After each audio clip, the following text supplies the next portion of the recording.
My name is Toni Gates. I'm the founder of Races United. And And joining me today, yes. I'm Tina Ellsworth, and I'm also a member of Races United. Welcome today. So in complete alignment with the Let's Grow conference, we're going to create meaningful action for change today. So first off, we would like to welcome you and tell you how glad we are that you're here. In the chat, we'd like you to please introduce yourself and tell us why you're here and what you're hoping to learn today.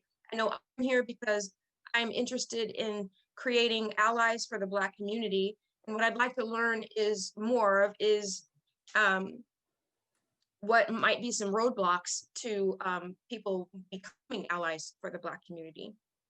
Yeah, so as you answer these questions in the chat, let us know why you're here. What was it that drove you maybe to the conference or maybe to this session in particular when there's other things you could be doing today, and maybe some of us are watching TV on the side because of the news that just came in. But what are you hoping to learn? Drop that in the chat. Also, want to just draw your attention to the little camera over here. Wherever you see this throughout the session today, we want to advise you to maybe take a screenshot of that slide so that way you can go back and learn more later. So why am I here? I'm here because I am wildly passionate about racial and social justice, and I believe that we can really create a better democracy for everybody. And so I'm here today to share with you a little bit about the work that we do with Toni with Races United. And I'm also hoping to learn about what it is that you need. What are the tools that you need in your toolbox so that you can comfortably move forward in advocacy work in the way you want to? A lot of times especially white folks think, I want to do something, but I don't know where to start. And so I'm really interested in learning what exactly it is that you need so that we can do our part to help get you there. So what this session is and what it isn't, anytime that you do any kind of race work, it's really important that you remember that it's not a one and done. It's not, oh, I went to a workshop, check, I'm good. It's not, oh, I read this one book and I'm good. This is really a marathon we're talking about. So what we are going to ask for you to do is to make a commitment to grow together. And that means that really investing in not only in the next 45 minutes, but also there's going to be some homework, if you will, that will really require you to go and learn a little bit more, or provide you with some articles to read or some people to go and read more about and learn more from out on social media that can really help build your capacity. And I did see that somebody might have shared something in the chat. So let's go see why a couple people might be here today. It looks like Takia Thompson is here because she's excited for this amazingness. Oh, I love that word. And she's here as a panelist and presenter, best friend, and she started Colorful Conversations, and she wants to grow and learn together. So Sounds that's great. like we are on the same team here.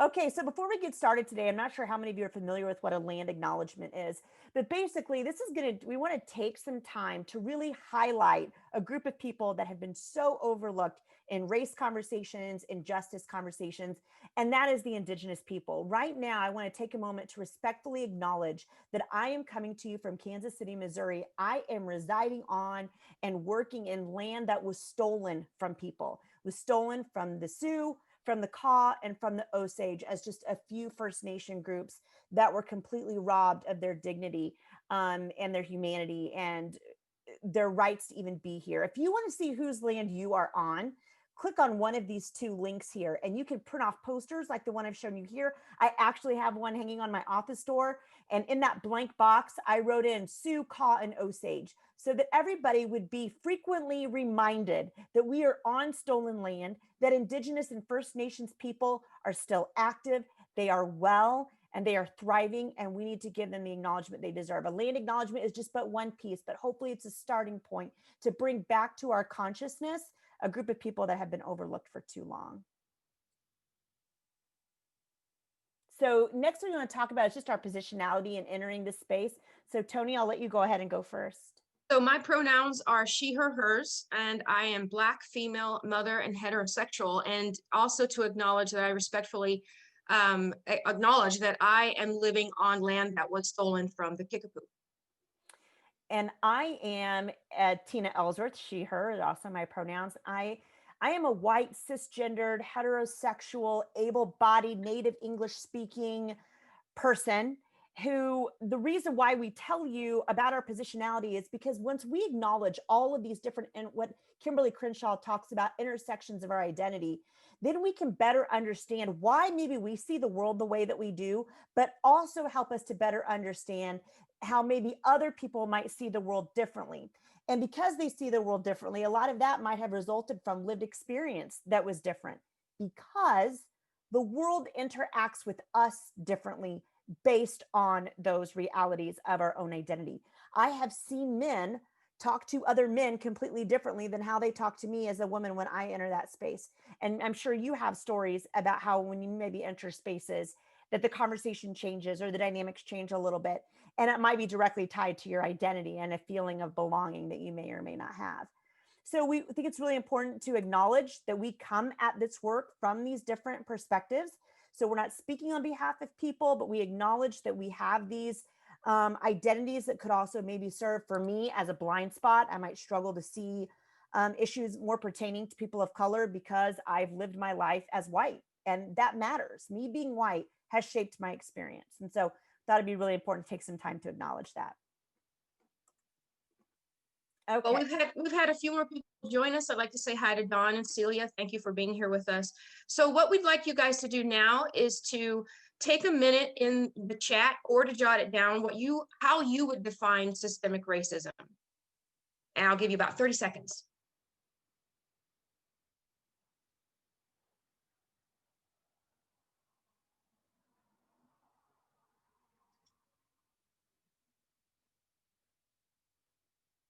Part of the reason for this session is to help you identify systemic racism so that you can start attacking it. It's really hard to identify a problem or to solve a problem we cannot identify. So how do you define it? And even if you're like, I have no idea, drop something in, because we want to chronicle some learning together today, because we're growing together today. So go ahead, drop in what you think it is without running to the Googles, but just what you think it is. And then what we're going to do is we're going to show you a short little video, and it's going to talk about systemic racism. And then you're going to have an opportunity to change your definition based on that. All right, you ready for the video? I see some folks are maybe dropping some ideas in the chat. Let's see what they think it is. Equity for all through systems. Yeah. And so what we're going to do is we're going to show you this video. I want you to be thinking about what your definition of systemic racism was prior to the video. If something really catches your attention in this video, I want you to say, oh, I'm going to add that to mine while we watch this wonderful advertisement here. So you can continue to drop your definitions there. Sure. At any point, here we go. Is Jamal. Jamal is a boy who lives in a poor neighborhood. He has a friend named Kevin who lives in a wealthy neighborhood. All of Jamal's neighbors are African American, and all of Kevin's neighbors are white. Because Jamal's school district is mostly funded by property taxes, his school is not very well funded. His classrooms are overcrowded, his teachers are underpaid, and he doesn't have access to high-quality tutors or extracurricular activities. Kevin's school district is also funded by property taxes, so his school is very well funded. His classrooms are never crowded, his teachers are very well paid, and he has access to high-quality tutors and lots of extracurricular activities. Kevin and Jamal live only a few streets away from each other. So how come they're growing up in such different worlds with such different opportunities for success? The answer has to do with America's history of systemic racism. To understand it better, let's look at what life was like for Kevin and Jamal's grandparents. Decades after the Civil War, many government agencies started to draw maps dividing cities into sections that were either desirable or undesirable for investment. This practice was called redlining, and it usually blocked off entire black neighborhoods from access to private and public investment. Banks and insurance companies used these maps for decades to deny black people loans and other services based purely on race. Historically speaking, owning a home and getting a college education is the easiest way for an American family to build wealth. But when Jamal's grandparents wanted to buy a house, the banks refused because they lived in a neighborhood that was redlined.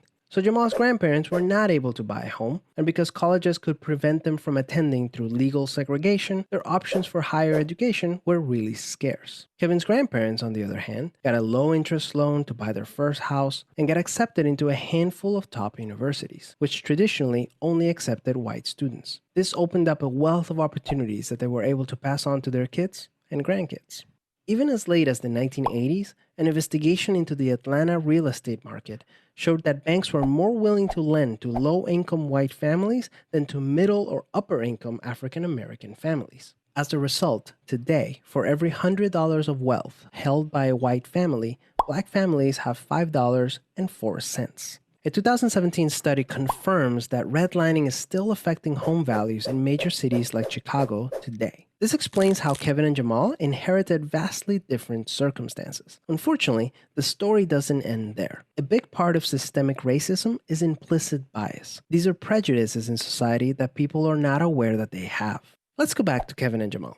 Against all odds, Jamal manages to be the only student from his high school to get accepted into a great university, the same one that Kevin and his high school friends are attending. But after Kevin and Jamal both graduate, Jamal notices that his resume isn't drawing as much interest as Kevin's, even though they graduated from the same program with the exact same GPA. Unfortunately for Jamal, studies show that resumes with white-sounding names get twice as many callbacks as identical resumes with black-sounding names. Implicit bias is one of the reasons why the Black unemployment rate is twice the rate of white unemployment, even among college graduates today. You can see evidence of systemic racism in every area of life. The disparities in family wealth, incarceration rates, political representation, and education are all examples of systemic racism. Unfortunately, the biggest challenge with systemic racism is that there's no single person or entity responsible for it, which makes it very hard to solve. So what can you do? The first thing you can do is work towards becoming more aware of your own implicit biases. What are some prejudices that you might hold that you're not aware of? Second, let's acknowledge that the consequences of slavery and Jim Crow laws are still affecting access to opportunity today. As a result, we should support systemic changes that create more equal opportunities for everyone. Increasing public school funding and making it independent from property taxes would be a great start, so that poor and wealthy districts can receive equal access to resources. Systemic problems require systemic solutions. Luckily, we're all part of the system, which means that we all have a role to play in making it better. Peace. Okay, so going back to the chart there. Oh, I'm so sorry. I don't know if you can hear that, but I can. Going back then to your definition, how do you define systemic racism? So how did your definition maybe change from the 30 seconds prior to starting the video to now? Go ahead and drop that in the chat for me. Or if maybe you had an aha moment, what was something you learned about systemic racism that you didn't know before that you think all people need to know about? Yes, and make sure that when you are dropping that in the chat that it says to all panelists and attendees, so that way the panelists and the attendees can see it. That'd be a great place to put that. I'll get that presentation pulled back up. Dave Bennett says that disparity is stunning. Yeah. It really is, yeah. All right. And you know what, a lot of times when we talk about that racism from slavery has a direct impact on today, it really has a direct impact on today. That is not something that happened a long time ago, that we just need to let bygones be bygones. We've had so much progress. The things that happened then have direct consequences to today. So it's very important that we understand. But one thing I really loved about it is that we can all be a part in fixing it. And one person can't do it by themselves. We have to come together and we have to work on this together. So today we're going to talk about 3 strategies for ending systemic racism. And we're going to kind of divide these up into 3 parts. One is engaging in vigilant self-awareness. He hit it on that video just a little bit, and we're going to talk a little bit more about implicit bias and give you some homework. But if we don't know who we are and what kinds of life experiences or identities or implicit biases that we're bringing to the table, it's going to be really hard for us to do this kind of work together because we might end up doing things that actually continues to perpetuate harm. The second thing is we want to build our racial knowledge and skills a little bit. But remember earlier when I said it's not just a one and done. You can't go, oh, I took this workshop on how to build racial knowledge and skills. I know all the things. No. And oftentimes white people in particular think they know everything about race when really we probably know the least, because we were living in a world that's white normative, which means everything is kind of compared against a white norm. And also we live largely as unracialized human beings that we don't realize how much our whiteness plays into society. So therefore, it's hard for us to understand when people are trying to tell us that race does matter. Thirdly, once we're self-aware, we build our knowledge and skills, then we can advocate a little bit more. All right. So step one, anybody who is seeking to dismantle systemic racism has to first engage in vigilant self-awareness. I'm going to show you this video. Your task in this 1 minute is to count how many passes of the basketball the white team makes. Okay. So focus on that white team, make sure that you're counting, and we'll see if you get it right. This is an awareness test. How many passes does the team in white make? Go!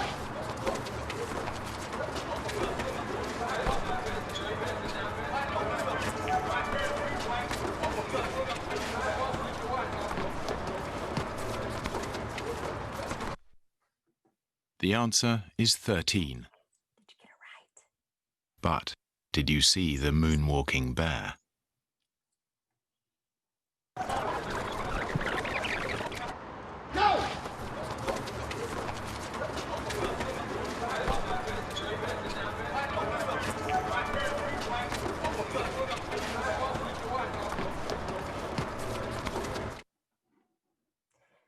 And that's really the important piece there, right? It's really, really easy to miss something that you're not looking for. I don't know how many of you missed the moonwalking bear the first time, but I did the first time I ever saw that, which means that when other people are telling me, Tina, racism is a thing and you being white is a thing, and the way you're acting right now is because you are white, means something. So I had to go, okay, there's clearly something I am missing here because I'm not looking for it and I don't know to look for it. So how do I learn how to see things that right now are really hard for me to see? So your race does really inform you as an individual, and it informs how the world works around you as well. And a part of becoming self-aware is for you to begin to think about, you know, what your degree of allyship is in relation to people of color. So we have created an ally scale, which will help you kind of see which of these dialogues might resonate with you. You'll also be able to, it'll help you assess other people that you meet, your family and friends, people that you interact with on social media. So the ones on the scale, on the ally scale, carry a dialogue that says, it's awfully small. Sorry, that's not what it says, but it's tiny. Just give me a second. It says that I am better than blacks. I really can't see it. 1 second, please. Thanks. I'm better than blacks. They're all beneath me and I have no regard for their lives. That's a 1 on our scale.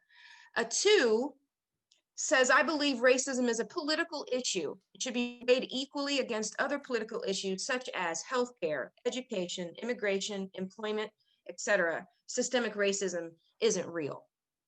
Your 3s say that some of their best friends are black, but I don't speak up when they get overlooked at work or if a racist joke is told. I honestly don't understand why they're so mad all the time.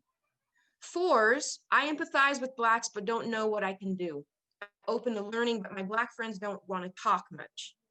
And your 5s on the ally scale, I have done a lot of personal research. I've learned a lot about the real history of blacks in America. I am ready to educate other whites, non-POCs, and advocate for change. So when you're on the left side of the scale, the 1s through, say, 3s, that's where we say the most work in dismantling the miseducation of Black America will come in. And if you rank yourself a 4 or 5, that's where we're going to be able to delve a little bit deeper and ask you to change at the gut level and be able to do a lot more advocating work and help pull some 2s and 3s up along. So again, on the left-hand side is where more of the learning will take place. And on the right-hand side is where you'll be to get a lot more action going. And so to accompany the scale, for those of you who are visual, like I am, we wanted to show you what this looks like. If you're in the racism pool, the 1s have their fists are clenched, their hand is saying no, they are rooted at the bottom of that pool. They would just rather stay at the bottom of that pool. And I'm hoping that most people will see this and not want to be at the bottom of the racism pool. Your twos, they're fully immersed still, and their feet are off the ground. So they're looking upwards, and so there is some hope there for them to get out of the pool, but they are still fully immersed. Your threes are most of their bodies out of the pool, so this is good, but they're not on steady ground just yet. They're not quite sure how they're going to move forward. The fours have, they're seeing the light. They're seeing they want to get out of this pool, and just still may need a little assistance from their friends who are fives. And so once the thing you have to remember about this scale and chart is that even if you are five, as Tina said, this is a marathon, you can go backward. And so you must always remain vigilant in your learning and moving forward. And in this process, it is a journey, definitely. And one thing I keep thinking about is that especially white folks who are not necessarily adversely affected. I mean, I would argue that we're all adversely affected by racism, but I'm Absolutely. not directly negatively impacted, meaning I'm not scared to go out. I don't fear for my life. I don't fear that I'm going to get fired for doing this kind of work. There's not a legitimate fear, right? However, it's still exhausting. White rage, when white folks get really mad, can be really hard and really taxing work when you feel like you're fighting a really good fight. And so it would be very easy for people to go, oh, just forget it. I don't want to advocate anymore. I don't want to. And anytime we do that, we have to understand that we're becoming complicit in letting what's happening continue to happen. And so we have to take some responsibility and go, we always, always have to be working towards moving to a five, but the five is not necessarily a be all end all. Like keep going, right. keep going past that. And also Okay. that the chart helps you gauge how much energy, because it does take a lot of work and it is taxing. It does help you gauge when you're interacting with other people. Oh, this person may fall on as a 3 on the scale. So your energy level, you must pace yourself, or it's going to be a hard road for you. So that hopefully helpful. All right, grab your cell phone if you have it close by, or jot down this bit.ly. So if you hold your phone up like you're going to take a picture to that little QR code on the left-hand side, like you're going to take a picture of it, it should automatically detect it and go, oh, are you wanting to go to a link on the internet? And you would just click yes, and this would open up for you. Or you can type in that bit.ly at the bottom. It's WP for white privilege _ Macintosh. It is case sensitive, and Toni is going to drop that link in the chat also. When we talk about furthering that step 1 is engage in that vigilant self-awareness. The first thing we said is be willing to acknowledge that there might be things that you don't see and you have things to learn. One of those things is privilege. What is privilege? There's a bunch of different places where you can find it, but it's not bad that you're white, but there is this social construct of whiteness that makes it easier to navigate our world because you are white. I can find the right makeup. I can find the right Band-Aid to match my skin color. It goes all the way down to those really tiny things. I can find a baby doll that looks like my daughter. I can find a Barbie doll that looks like my daughter. But then privilege definitely gets more intense. And again, I'm not maybe questioned as much as at work because of my race. And maybe people do question you more because you are. So I want you to look at racial equity tools. That's a great place you can go. Understand that you're probably not aware of how much privilege you have, and a lot of other people aren't either. So we need to help people understand what privilege is. And in 1988, Peggy McIntosh wrote this piece that the QR code will take you to, as will the link, where she's a white woman who said, I really want to better understand what are these benefits I have because I'm white. And she created a list of like almost 70 different ways that she realized she navigates the world a little easier because she is white. And having that awareness was really big for her. It was really big for me too. So take a look at that, share that with your friends, engage them in some conversations. Also, another way you can engage in vigilant self-awareness is by learning more about your own implicit bias. There is this book that was written by Benaj and Greenwald called The Hidden Biases of Good People, Blind Spot, The Hidden Biases of Good People. These are psychologists out of Harvard University, and they talk about their study and the science behind implicit bias. And if you actually go to that link or that QR code, it will take you to a 10-minute implicit bias test. And one of the ones I want to encourage you to go to is the black-white test. See if you have any inherent biases. But here's the thing that's really important. Characteristics of implicit bias is they are unconscious. You don't even realize that you have them, and they're automatic. They're pervasive. So you probably have them across many different social groups, not just Black, white, and they probably don't align with what comes out of your mouth. I don't feel any different towards Black people, but this test shows that I actually do have some subconscious biases. And hopefully that will get you to start asking questions about yourself. Why do I feel that way? Where did that messaging come from? Because your unconscious feelings is going to come out in what you say and you don't realize it. It's going to affect your behavior and you don't realize it. It's when you're driving through Kansas City in certain areas and you lock a door because a person of a different race walks by you. But here's the great news. It is malleable. So the very first time I took this test, it definitely showed that I had more of a bias towards white people. That's not really, it doesn't feel good, but it's not really surprising. So what I've been doing is I've been really spending several years going, where did I pick up on that? Where is that hiding in my heart and in my soul? And how do I expunge myself of it? I'm never going to be perfect. This is going to be a lifelong goal for me, is to continue to rid myself of that, because every day that I rid something, I take in some other message from the media. I take in some other message from my friends. I take in something somewhere that is informing me of the opposite of what it is I really say I believe and I feel. So just know that if it doesn't land where you want, you can still control that.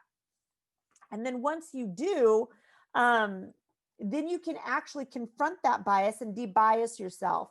So you're going to hopefully get better at recognizing it, saying, oh, that was a biased thought.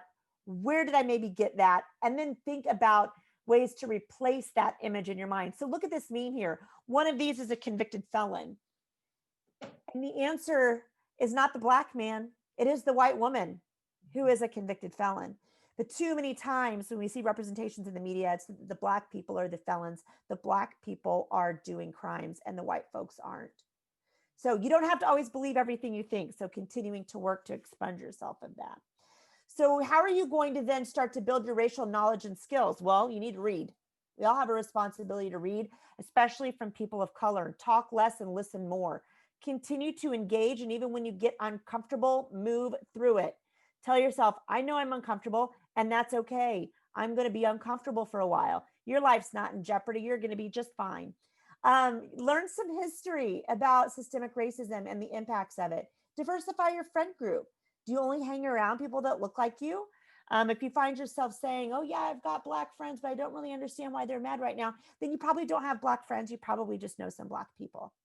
Commit to your own growth and getting better, and then decenter yourself. So anytime you find yourself saying, I don't feel comfortable with this. I don't like how this is I don't like that word you used to talk about me. It's not about you. So don't worry about it. So decenter yourself and start listening to the people of color who are screaming at us for help.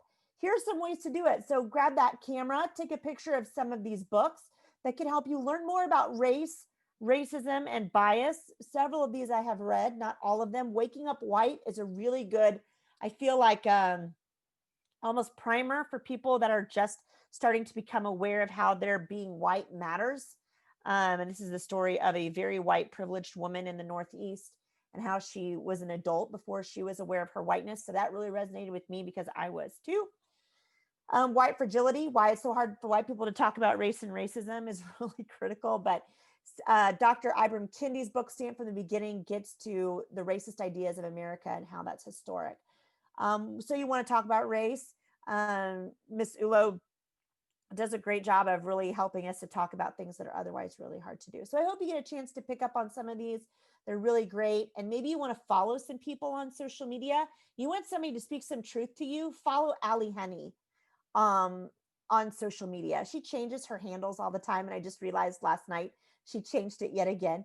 But Allie Henny is awesome. Dina Simmons, Bettina Love at Be Love Power, Mocha Mama, Dr. Ibram Kendi.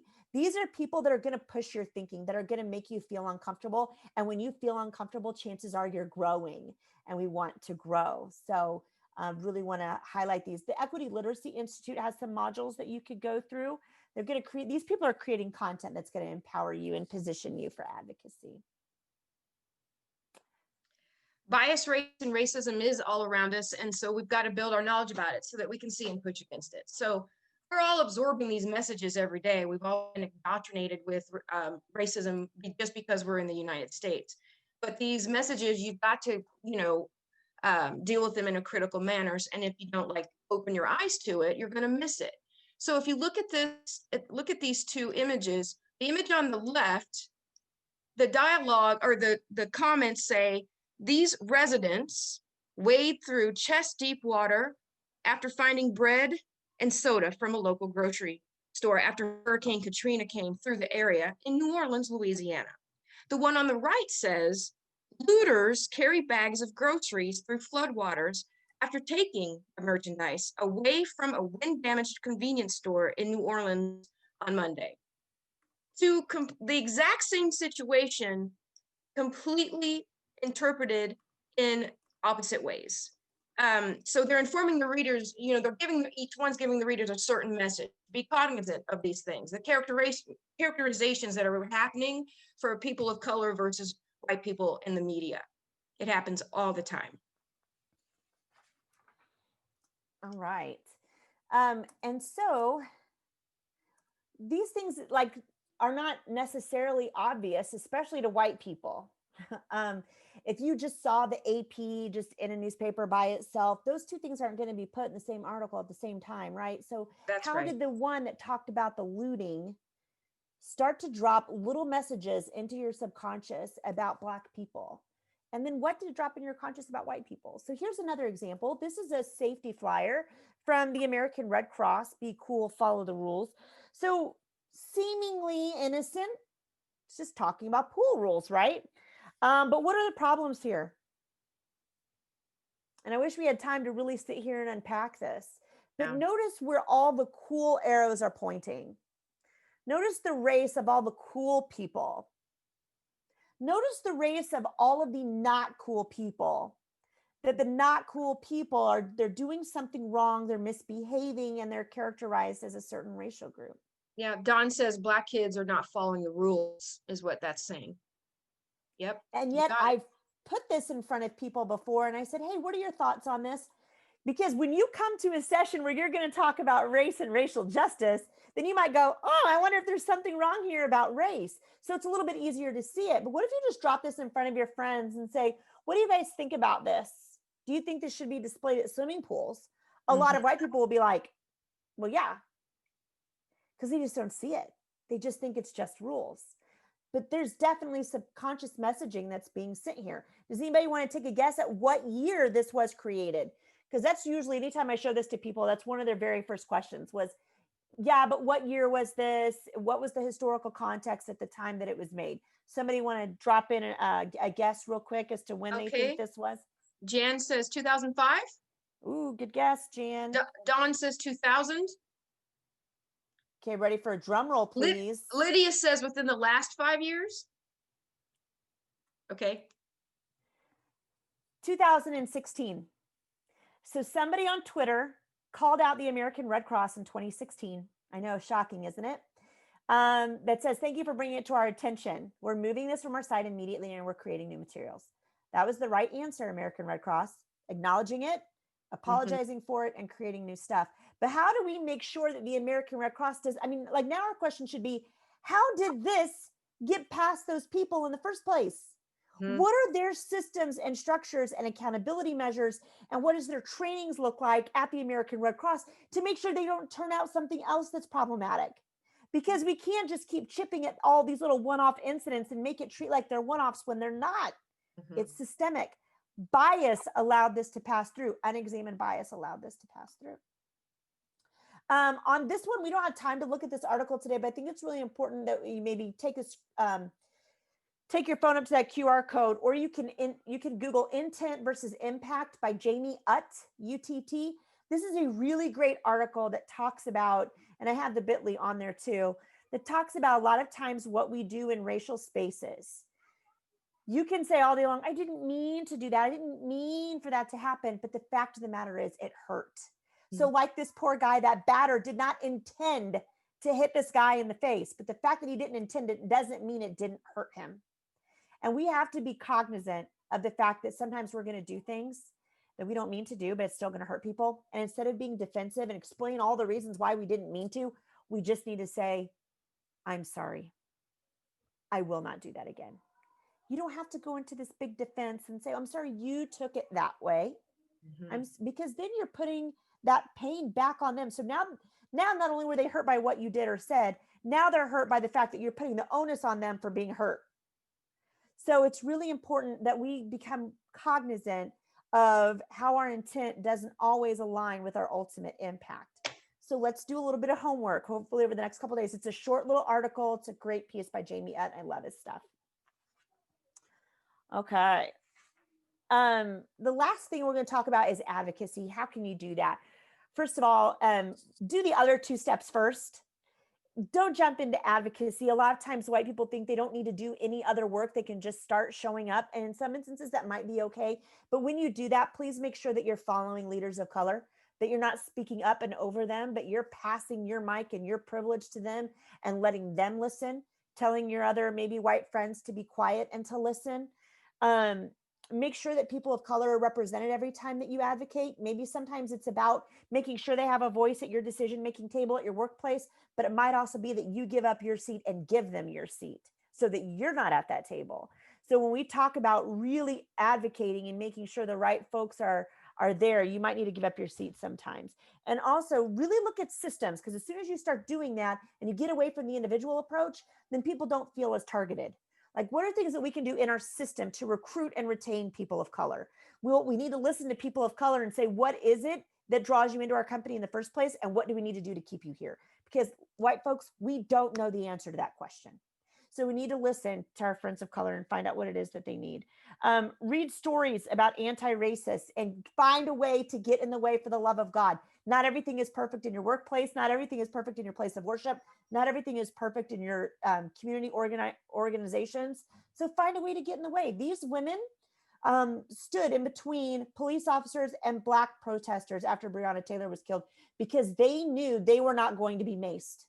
They knew they were not going to be targeted, and they were protecting the Black protesters. That's how you get in the way. That's how you advocate. The Black people could still be heard, and now they're protected. So as long as they're protected, they can continue to be heard. That's what it means to be a co-conspirator. Another example is Bree Newsom, you may remember several years ago, was flying the flagpole. Now I forget which state, which Carolina it was, to try to take that flag down because it had a Confederate symbol on the state flag. And basically what happened is a black person had to do it, right? That was going to be more meaningful. So then what happened is she had a bunch of white co-conspirators who were going to protect her and look out for her. And one of them heard that the police were going to tase the metal pole she was climbing up to shock her and cause her to fall. So one of the white guys reached over and with his hand grabbed the flagpole and said, "Do it now, I dare you." Well, the police officer didn't do that. So that white man got in the way to allow Bree to do her thing and to protect her life. That's the kind of advocacy that we need.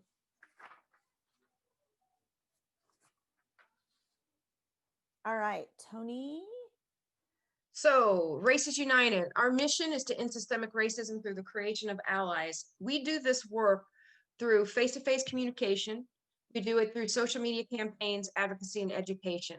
So if anyone is interested in sitting in and learning more about our work, you can find us on Facebook. I'm flying because we've got to fly. We have 6 more minutes and there's a few more slides I want you to hear from Tina. So let's get to them. All right. So there are different barriers that can get in the way of you being an ally. I want you to be cognizant of. One is your own privilege and your own degree of comfort. Remember that your discomfort does not equate to the fact that Black lives are being taken from us. So your little bit of discomfort, I have to tell myself this too. Ooh, that didn't feel good. That pinched a little, but I need to put my big girl pants on and move forward because my life is not at risk. Number 2, sometimes colorblindness can get in the way, but I don't see race. I have Black friends. Well, when we do that, we're ignoring that there's a problem, and therefore we're not in a position to fix it. So we have to see color. And you know what? Black and brown people and other people of color are very proud of their race. So by us telling them it doesn't matter, then we're basically saying we don't see them and we're negating their experiences. Our own fragility, which Robin DiAngelo talks about, White fragility is white feelings and discomfort takes place over the needs and wants of people of color. We can't let that get in the way. We can't say, I'm not a racist. Nope. There's a difference between non-racist who does nothing and lets the status quo stay the same, and people who are actively anti-racist and fighting against racism. And don't throw whataboutisms out there. Well, what about black on black crime in Chicago? You want to talk about systemic racism? Let's talk about systemic racism in Chicago that causes black on black crime. Still deeply rooted in white supremacy. Call it what it is. Don't get caught up in the whataboutisms. It's meant to be a distractor. White guilt. Don't feel bad for being white. There's nothing wrong with being white. Don't get stuck in, oh, I've done these things that are wrong. Yeah, you probably have. Now, again, pick up, move on, go do better, just go do better. It's the whiteness, the social construct of whiteness and white supremacy that's the problem, not you being white. Slacktivism is this, I love this, actions performed via the internet that looks like I'm doing my job. Oh, I'm gonna put my thing out there about Breonna Taylor. I'm gonna put my thing out there about George Floyd. That way the whole world sees me say something and then that's it. That doesn't count, that's a barrier. Move past it, keep doing more. Just remember that racism and white supremacy don't take a day off, so neither can we. And the work is never over. We're in this for the long haul. We always want to make sure we're doing more than the bare minimum. Find a white mentor. Find a white person who's maybe more well-versed in this space than you, and don't ask Black people to take on the responsibility for the weight of your learning, because they're living this every day. It's not their job to educate you. Come on, folks. We know how to use Google. We know how to read books. Let's do it. Take care of yourself so that you can do more. Like we said earlier, this could be taxing. You're going to mess up. Give yourself grace. Pick up, move on, just be committed to doing better. Support some Black businesses and cite those Black scholars. And for the love of God, please just stay engaged. And so here's where you can reach us. I know. Woo! I'm trying to answer questions and you're trying to get through these slides. We obviously have a lot of information, and this is a big, huge topic, and 45 minutes is definitely, we're only, just scratching the surface. But if you're interested in learning more about Races United, find us on Facebook. Our website's going to be out very soon, which we will make a grand announcement on Facebook. But until then, racesunited@gmail.com is our email. And we're also on Facebook again. And Tina, Dr. Tina Ellsworth, is at Dr. Tina Ellsworth on Facebook. And that's her email. You've had a request for your slides. I wasn't sure if you would share those, but I've asked Dawn, just write us and we'll see. And before we go, do we have a minute? I will say Jan that is said my that Twitter handle, by the way. Oh, I'm sorry, her Twitter. Jane says she struggles with pushback when friends engage in colorblind language. Yeah. So yeah. So basically the answer to that is that as white people, we're not racialized human beings. We're not taught that we have a race. And so we see ourselves largely as raceless. That if that is true, then we shouldn't be seeing disparities in wealth. We shouldn't be seeing disparities in education, in housing, all of those systems that we just saw a minute ago. So if all of the data is showing disparities among race is a thing.